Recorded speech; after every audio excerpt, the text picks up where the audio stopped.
2022 just started and oh my god, doesn't it look already incredible, besides the fact that I was sick for 2 weeks. Anyhow, PSVR2 specs, new tiny headsets, new more expensive headsets, wireless VR for everything, new gloves, new suits. Yes, CES was really something this year. So let's get into it, shall we? Alright, so let's start with PSVR2, because PlayStation just made a big splash in the VR community, announcing all the specs of the next generation PSVR. And this made me very excited. Here we're talking about two 4K HDR displays with a resolution of actually 2000 by 2040 per eye, and these are OLED displays, running at 90 or 120 Hz, with an FOV 110 degrees, a bit more than the previous generation. Not as high in resolution as the HP Reverb G2, but very close to it. And with this OLED displays technology, well, the blacks and the colors are gonna be just to another level. So it's very good indeed. Also, we know that we're gonna be able to move the lenses, because that's what they say here.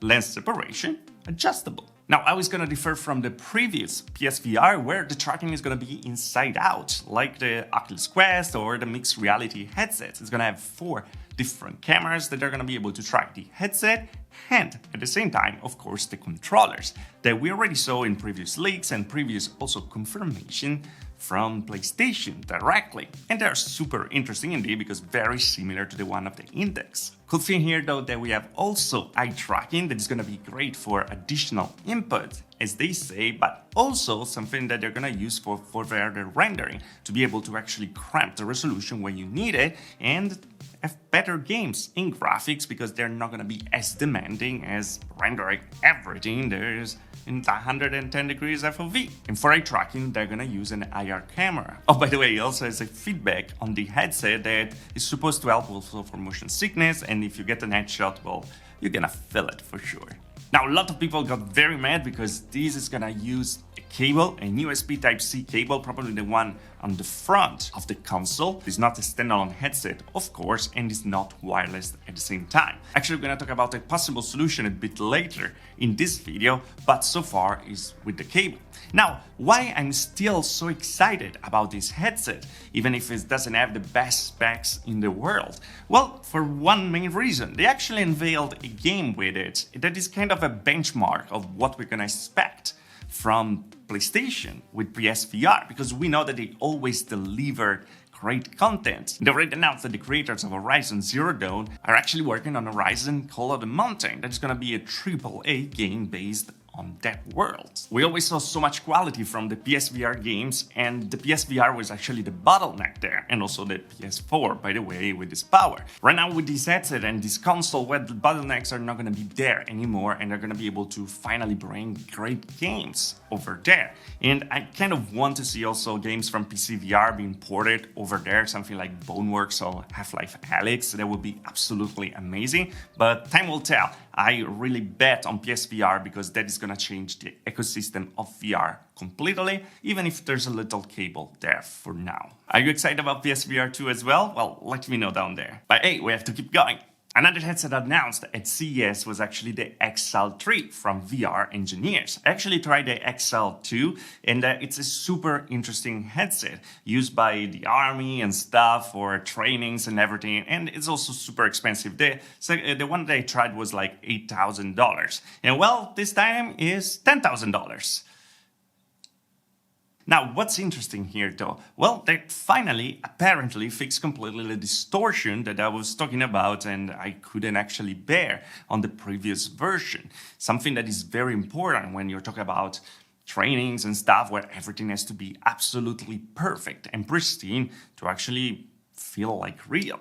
And while they were at it, they actually added some FOV, and now it's 180 horizontal. That is very close to the 210 UN FOV. Super high resolution, super FOV, no distortion, mixed reality in there as well this time, and $10,000. For sure, it's not for us to buy, but is more for the army, for big companies and stuff, and they keep working on it. It seems like also they're working with a partnership with Razer to actually bring something to the consumer market. It's not all big and expensive though, because Shifto, part of Panasonic, announced the lightweight Steam VR glasses, the Megain X. These are very similar to the prototype that we saw at CES in 2020. This time they have the XR1 inside, but they're not standalone headsets themselves. They actually rely on a cable and to play Steam VR with it. Now the weight is around 250 grams. There's no talk about the controllers yet, but more info are gonna arrive in the future. And these are very interesting indeed, because yeah,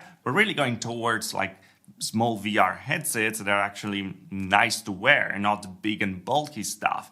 And if these can finally arrive to the market with good tracking and thing and being able to play with them, it's gonna be super interesting indeed. After the Vive Flow, finally and luckily, this is becoming a trend. And because we talked about the XR1, Qualcomm during their conference at CES actually announced that they're gonna partner with Microsoft to bring the next generation of chipsets, developing custom AR chips to enable a new wave of power-efficient, lightweight AR glasses to deliver rich and immersive experiences. Maybe for HoloLens 3 or something small and for consumer that everyone will gonna be able to use. Now, usually partnerships don't do much, at least not right away. So it's gonna be interesting to see how these things evolve. Right now, we know that Mesh is gonna be integrated in the Qualcomm SDKs, and the Qualcomm is gonna work with Microsoft to make new chipsets for AR and XR in general.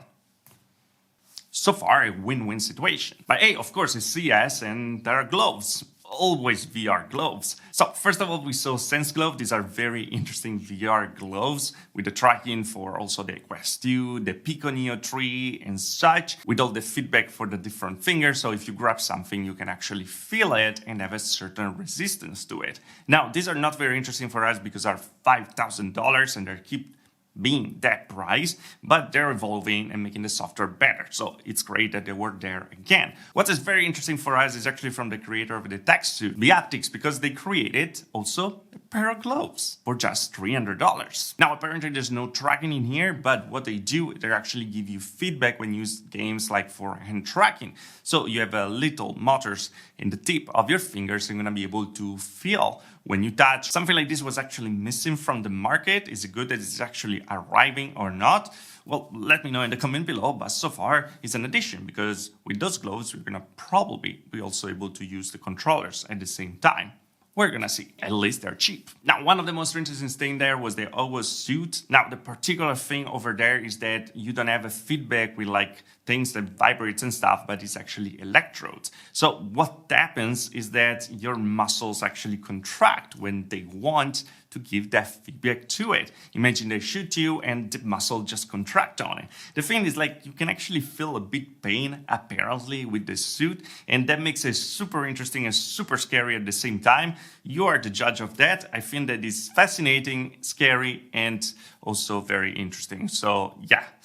Let's try it. Apparently this suit is gonna be available in October for $450, and that's super interesting indeed because the competitors like the Tesla suit is actually available for $12K. This is a bit more expensive than that. HTC unveils the Vive wrist trackers, and these are very particular because they let you use the hand tracking even when the cameras of the focus tree actually don't see the hands. And so it makes the experience much, much better also out of the FOV of the hand tracking. We all know when we play with the Quest 2 and sometimes you get out and you have to snap back your hand to see where actually you can use it. And well, with this, you will not have that problem anymore. It's of course just for the focus tree, and will be interesting maybe to see a bracelet or something similar also for the Quest 2. Maybe in the future. I think that it was a great idea, by the way. Now, before we were talking about wireless VR or the lack of it, and well, there's something new that is coming that seems to be very interesting. Right now, it's just in a prototype version, but it's called Unlink VR, and it's gonna be able to bring wireless VR to every VR headset using laser beams. So practically, you will be able to use your Valve Index without any cable with this new method. Company actually promises lawless quality, full 4K and no compression, but while they were showing a video of it, people weren't really able to try it themselves. So let's take everything with a grain of salt. It's very interesting that they were there, of course, it's still a prototype, but if you can bring something real like that to the VR market, it's gonna be super interesting indeed. An add-on that you can use on everything, maybe also on the PSVR.